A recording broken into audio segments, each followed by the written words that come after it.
I never thought I'd be in this situation, but here I am. I'm Sienna, 22F, about to graduate from college, and I just uninvited my dad, Matthew, 48M, from my graduation ceremony. Now my whole family is in an uproar, calling me selfish and heartless. But let me explain why I did what I did. My childhood wasn't exactly a walk in the park. My parents divorced when I was 8, and my dad got custody of me and my younger brother, Eric, 20M. At first, things seemed okay. Dad had a good job as a salesman, and we lived in a nice house in the suburbs. But everything changed when I was about 12. Dad lost his job and started drinking heavily. He'd always enjoyed a beer or two, but now he was downing a six-pack every night. Our nice house in the suburbs turned into a cramped apartment in a not-so-great part of town.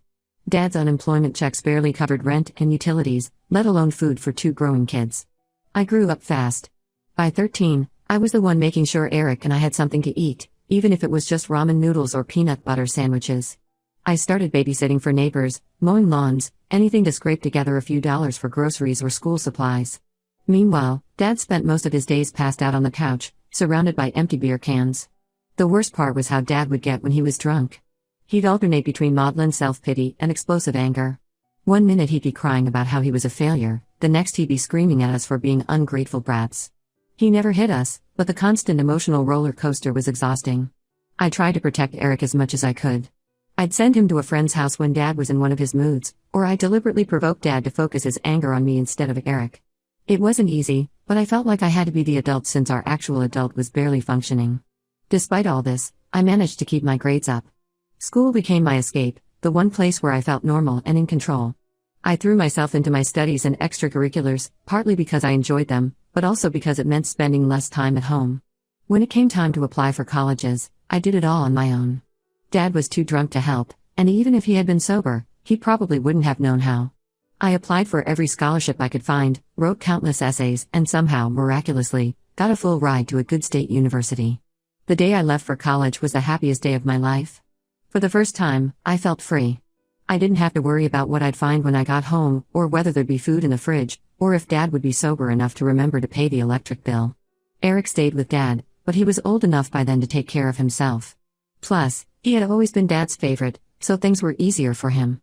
We stayed in touch, and Eric would keep me updated on how things were at home. Over the next 4 years, I thrived.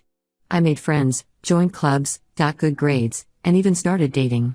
I rarely went home, using holidays to work extra hours at my campus job instead. Dad would call sometimes, usually drunk, alternating between guilt-tripping me for abandoning the family and telling me how proud he was of me.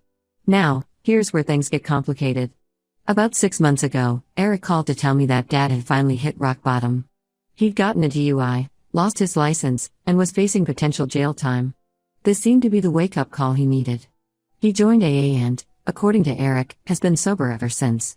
I was skeptical at first, but as the months went by, Eric insisted Dad was really changing.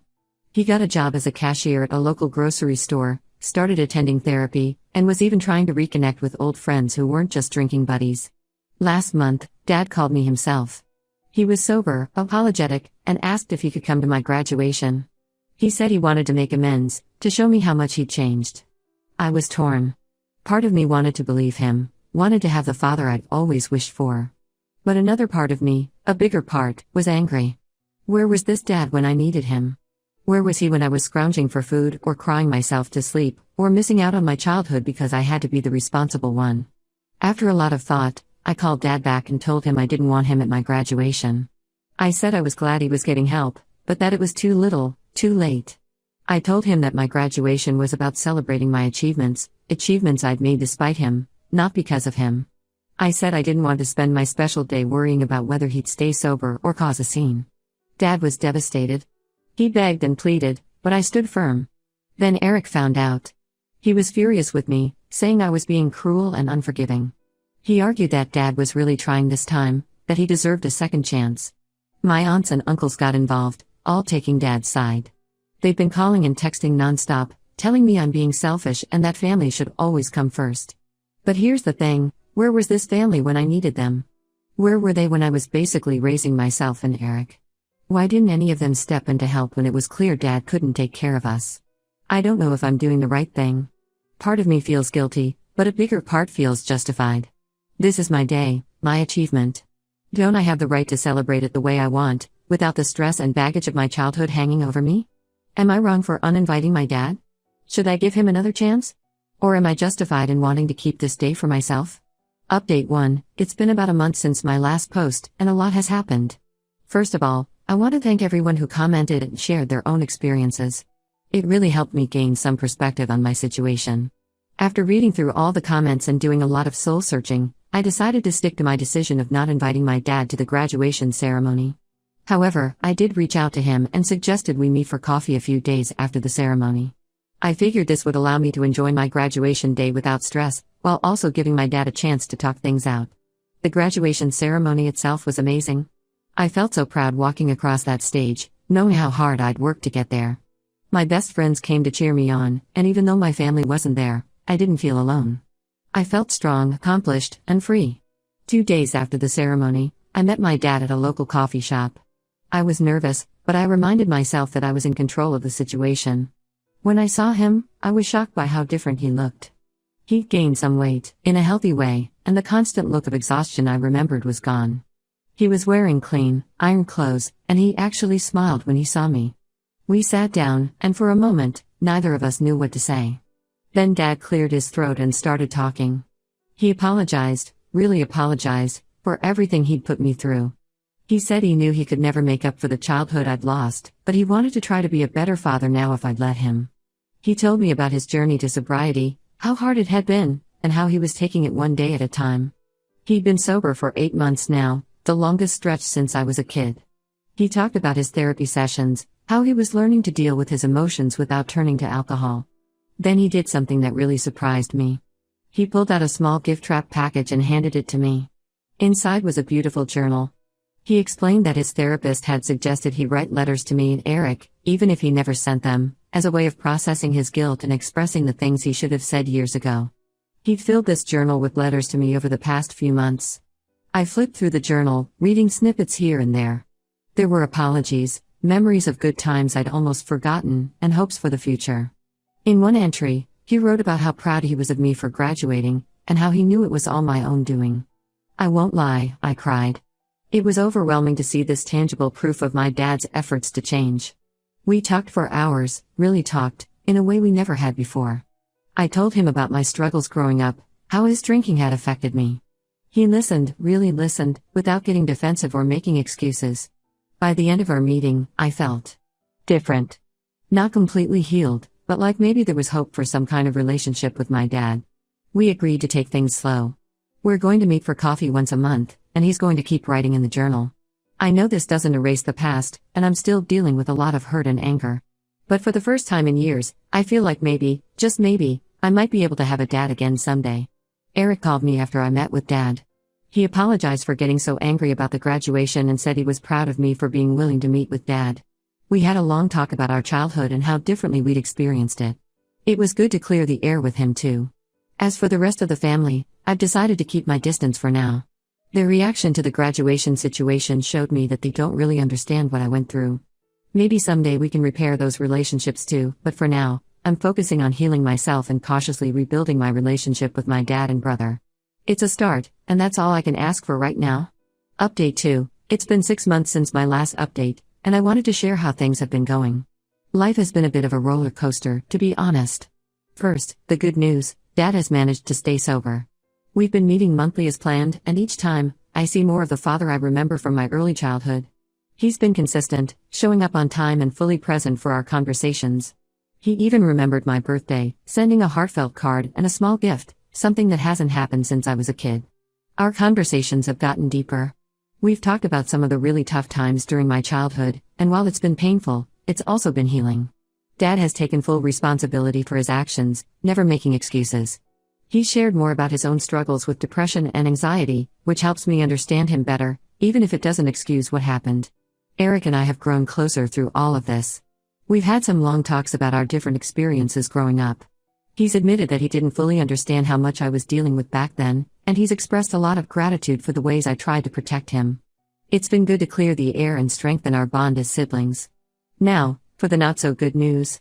About 2 months ago, Dad lost his job at the grocery store. It wasn't his fault, the store was downsizing, but it hit him hard. I was worried this might trigger a relapse, but so far, He's hanging in there. He's been attending more AA meetings and leaning on his sponsor for support. The job loss has put a strain on our slowly rebuilding relationship. Dad's been more withdrawn in our recent meetings, and I can tell he's embarrassed about his situation. I've tried to be supportive without enabling, suggesting job search resources and offering to look over his resume. It's a delicate balance, trying to help without falling back into the caretaker role I had for so long. The extended family situation has improved somewhat. My Aunt Lisa, Dad's sister, reached out to apologize for how she reacted to the graduation situation. We had a long talk, and she admitted she had no idea how bad things had been for Eric and me. She's been making an effort to be more supportive, even offering to help Dad with his job search. As for me, I started my first post-college job about 3 months ago. It's in my field of study, and I'm really enjoying it. The transition from student to full-time employee has been challenging but exciting. I'm finally feeling like I'm building the life I've always wanted for myself. One unexpected development is that I've started seeing a therapist. After all the emotional ups and downs of the past few months, I realized I needed some professional help to process everything. It's been really helpful in dealing with my lingering anger and trust issues. My therapist suggested I start journaling, like Dad has been doing. It's been eye-opening to see my thoughts and feelings on paper. I've realized I still have a lot of unresolved pain from my childhood, but I'm working through it. I'm cautiously optimistic about the future of my relationship with Dad. We're not fully healed, I don't know if we ever will be, but we're in a much better place than we were a year ago. I'm proud of the progress he's made, and I'm proud of myself for being open to this process of reconciliation. That said, I'm also trying to manage my expectations. I know recovery is a lifelong process, and there may be setbacks along the way. I'm working on finding a balance between being supportive of Dad's recovery and maintaining healthy boundaries for myself. As always, I appreciate any advice or insights from those who have been in similar situations. How do you support a recovering parent without losing yourself in the process? And how do you know when, or if, to fully trust again? Update 3. It's been almost a year since my original post, and I felt it was time for another update. A lot has changed, and I'm still processing it all. The biggest news is that Dad relapsed about 2 months ago. It happened after he'd been unemployed for nearly 6 months. The stress of job hunting, financial struggles, and I suspect, the weight of guilt and trying to make amends, became too much for him. I found out when he didn't show up for our monthly coffee meeting. Worried, I called Eric, who went to check on Dad and found him passed out drunk in his apartment. It was like a punch to the gut, seeing all the progress of the past year seemingly erased in one moment. But here's the thing, it wasn't erased. Yes, Dad slipped, but his response to the slip was completely different from how he would have handled it in the past. He immediately called his sponsor, checked himself into a 30-day rehab program, and reached out to both Eric and me to apologize and assure us he was getting help. I won't lie, I was angry and hurt when I first found out. All those old feelings of betrayal and abandonment came rushing back. But after some time to process and a few intense sessions with my therapist, I realized something important: recovery isn't a straight line. Relapse, while not inevitable, is a common part of the process for many people. What matters is how Dad handled the relapse. He didn't try to hide it or make excuses. He took responsibility and immediately took steps to get back on track. That's growth, even if it doesn't feel like it in the moment. Dad's been out of rehab for a few weeks now. He's back to attending daily AA meetings and has found a part-time job at a local hardware store. It's not much, but it's a start, and he seems determined to rebuild his life again. Our relationship is complicated. I'm proud of how he handled the relapse, but I'm also wary. The trust we've been building over the past year has been shaken. We're still meeting monthly, but the atmosphere is more subdued. We're both trying to figure out how to move forward from here. Eric has been amazing through all of this. He's been a rock for both Dad and me, offering support without enabling. Our sibling bond has only grown stronger through this ordeal. We've had some deep conversations about our childhood, our relationships with Dad, and our hopes and fears for the future. I'm incredibly grateful to have him in my life. As for me, I'm doing okay. My job is going well, I even got a small promotion last month. I'm still seeing my therapist regularly, which has been crucial in helping me navigate these turbulent emotions. I've also started volunteering at a local youth center, working with kids who come from difficult home situations. It's been healing to be able to offer the kind of support I wish I'd had as a child. My perspective on addiction and recovery has shifted dramatically over the past year. I've learned that it's a complex, lifelong process, with ups and downs along the way. I've also learned that while I can be supportive of Dad's journey, his sobriety is ultimately his responsibility, not mine. I'm working on finding a balance between having compassion for Dad's struggles and maintaining healthy boundaries for myself. It's not easy, and some days are harder than others. But I'm committed to this process of healing, both for myself and for my relationship with my father. As I reflect on everything that's happened since my original post, I'm struck by how much has changed, both in my circumstances and in my outlook.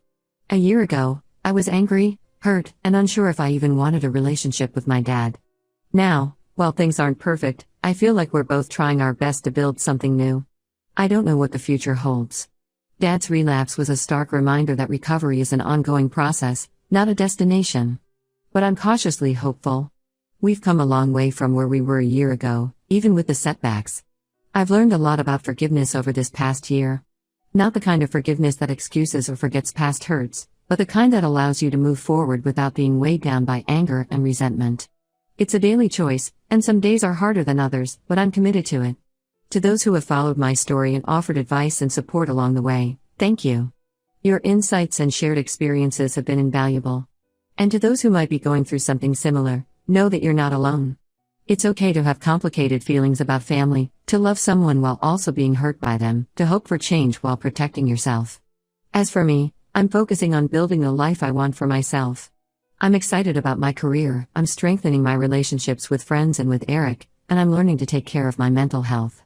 My relationship with Dad is just one part of my life, not the whole of it. I don't know if I'll post another update.